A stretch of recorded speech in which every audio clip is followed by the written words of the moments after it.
Well, the U.S. election is just days away, and Canada closely watching any policy shifts that could impact ag operations up there. Host of Real Ag Radio, Sean Haney, joins us now for more on this.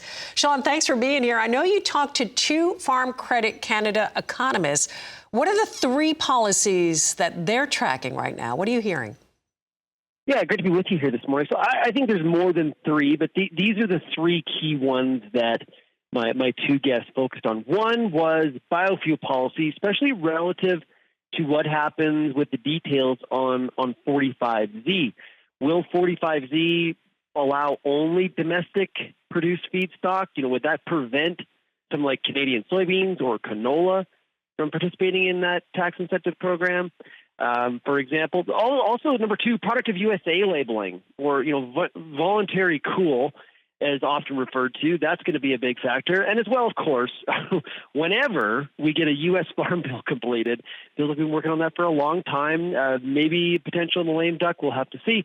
But that obviously has a significant impact, too, because it does drive some of the allocation of acres, and those prices and those acres impact what farmers in Canada get paid for their product.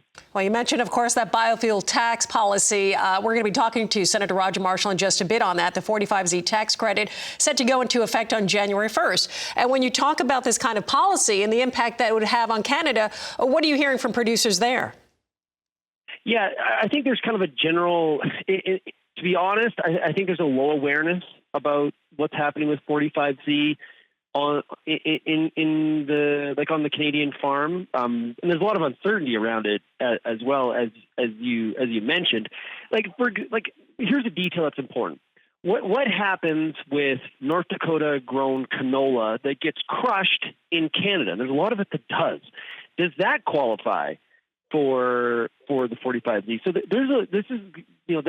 the biofuel 45Z details, it could even impact some of the U.S. growers that are having product processed in Canada. A lot to be figured out, and it's going to have an impact on processors and farmers in the Canadian area. That's a good point, Sean. Thank you for joining us. Host of Real Ag Radio, that is Sean Haney.